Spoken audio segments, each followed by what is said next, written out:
Il y a 1 an et demi, je me lance dans ma course, c'est là que je mets mes premières chaussures de course. Avant ça, j'avais jamais couru de ma vie. Je me suis mis au défi de faire une course bien plus ambitieuse que ce que j'étais capable de faire. Je me suis rendu jusqu'à la Maxi Race, j'ai réussi à la terminer, 95 km dans les montagnes et dans un temps plus qu'honorable pour quelqu'un qui court depuis 1 an. Fier de cette première année parcourue, je me lance dans la CCC, le 100 km le plus relevé du monde du trail, et c'est là que je vis mon premier gros échec. J'abandonne.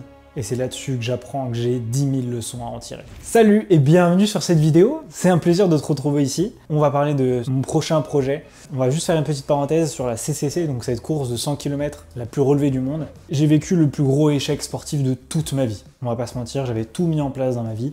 D'ailleurs, j'avais fait une vidéo dédié à ce sujet, où vous aviez même vu la course, j'en ai même débriefé dans une autre vidéo. Je tourne pas définitivement cette page, je la mets un peu de côté, et en attendant je vais ouvrir un nouveau livre, parce que la CCC c'est pas tout de suite, et il y a d'autres projets, d'autres choses qu'on peut mettre en place avant.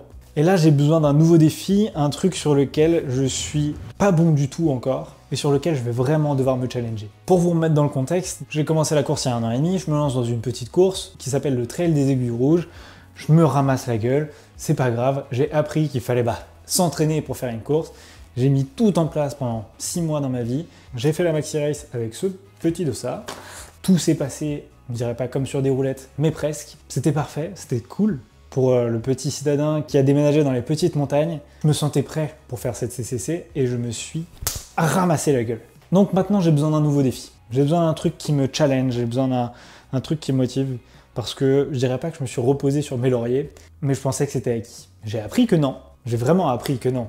D'une violence rare. Et ben quand même, je vais me lancer dans un nouveau défi. Ce nouveau projet est quand même fou, tout simplement parce que je me lance dans un truc, sportif encore une fois, où il y a tous mes points faibles. Personnellement, je fais du trail, donc de la course en montagne, où on fait monter et descendre. C'est tout ce qui se passe. On monte, on descend, on monte, on descend. Évidemment sur des cols, sur des endroits magnifiques dans les montagnes, mais de ma vie, j'ai jamais vraiment appris à courir sur du plat. Je me suis jamais vraiment inscrit sur une course sur route, un semi-marathon, un marathon. J'ai jamais fait en sorte de bien faire les choses là-dedans. Mais d'ailleurs, j'ai jamais été bon. Sur chaque course de trail, le moment du plat, parce qu'il y en a toujours un petit peu, c'est le moment où je me fais rattraper par tout le monde, c'est le moment où je crame, c'est-à-dire que c'est le moment que je vis le moins bien. C'est le moment généralement où je commence à avoir envie de vomir, où je surchauffe, je suis pas du tout efficace, je suis nul, vraiment, enfin je suis nul. Par rapport à mon niveau de trail, je suis beaucoup moins bon. Bref, j'ai pas le niveau que j'avais envie d'avoir, je subis à chaque fois, il est temps de remédier à ça. Donc, nouveau défi dit nouvelle course. On va faire un petit challenge, essayez de mettre on est où là? Essayez de mettre en commentaire quelle course vous pensez que je vais faire, quelle course vous aimeriez me voir faire, ça peut être drôle. Est-ce que c'est un marathon? Non. Personnellement, j'aime pas forcément courir, l'idée de courir un marathon. Donc c'est quelque chose qui va se faire principalement en nature, le trail. C'est ce qui m'anime, c'est ce que j'ai envie de faire. Mais quand je vous dis qu'il y avait tous mes points faibles, évidemment on parle pas que d'une course à plat. Tous les points sur lesquels je me suis jamais exprimé physiquement.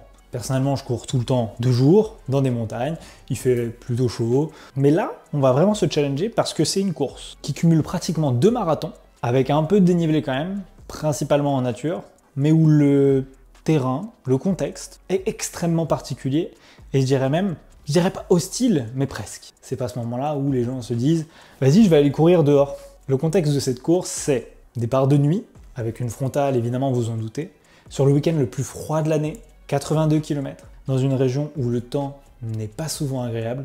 Généralement, soit il pleut, soit il neige, soit il a déjà plu beaucoup, donc il y a pas mal de boue. L'année dernière, ils ont eu moins 13 degrés. L'année d'avant, ils ont eu de la neige. L'année d'avant, ils ont eu que de la boue avec de la pluie par 4 degrés. Les conditions ne sont jamais agréables. Certains l'ont déjà deviné, je me lance officiellement dans la Saint-Élion.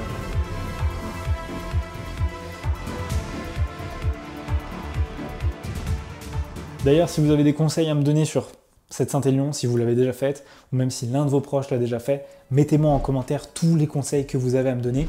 Ça va m'aider.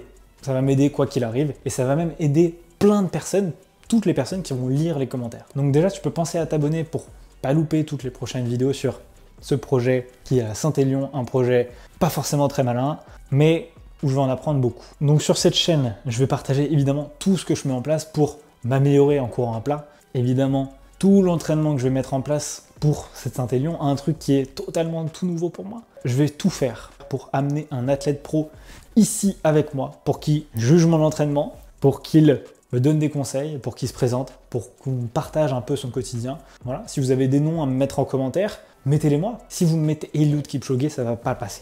Vous le savez, ça va pas passer. Un athlète d'endurance de préférence, même une athlète d'endurance de préférence. Donc je vais vous montrer comment je m'entraîne à plat, dans le froid, dans la nuit, utiliser la frontale, gérer le matériel, gérer les longues phases de plat, longues, oh ça me fait peur, mon Dieu. C'est pas grave. La Saint-Élion, ça peut paraître quelque chose de un peu plus facile que par exemple la Maxi Race que j'ai pu finir. Donc sur le papier, peut-être parce qu'il y a moins de kilomètres et moins de dénivelé, mais comme je vous l'ai dit, on est vraiment sur tous mes points faibles. Je ne sais pas courir à plat. J'ai jamais couru dans le froid. J'ai jamais vraiment couru longtemps de nuit. Là où je vis, il n'y a pas de boue et il n'y a pas de pluie. Le verglas n'existe pratiquement pas. Donc c'est la course qui est juste avant Noël, mais c'est surtout la course de toutes les expérimentations pour moi. Voilà. Je voulais un défi mental, je l'ai. Parce que la Saint-Élion, on ne peut pas se réfugier dans les paysages, non. On ne peut pas se réfugier dans la chaleur, non. On ne peut pas se réfugier dans nos proches, non. Ils dorment, c'est normal en fait. Il fait nuit, il n'y a pas de paysage. Il fait froid. Ben en fait, tu peux pas te reposer dans le ravito tout simplement parce qu'il fait froid. Si tu te reposes dans le ravito, ben tu vas juste congeler sur place parce que la plupart des ravitos sont dehors, sauf un, je crois, qui est à l'intérieur. Mais du coup, si tu te réchauffes, ben t'as encore plus froid en sortant. Ça va se jouer là-dedans à 100%. C'est pas compliqué. Évidemment, l'idée, vu que c'est un terrain plutôt hostile, on va essayer d'y rester le moins longtemps possible. Rester dehors début décembre, personnellement, c'est pas mon kiff en pleine nuit, tu vois. Surtout peut-être sous la pluie. D'ailleurs, j'aurais sûrement une pensée aussi pour toutes les personnes qui sont sans abri à cette période-là. Moi, je vais vivre peut-être 10 heures dehors, mais en fait, eux, ils sont toute l'année dehors à ces températures-là. Certains n'y survivent même pas. Et nous, on y va, je dirais pas pour le plaisir, mais presque. Donc ça va me faire relativiser un petit peu aussi quand même. On enlève ce ton solennel, et c'était important de le dire. On y va pour le plaisir quand même, et n'oubliez pas qu'il y a des gens qui sont obligés d'y être. C'est important de le préciser.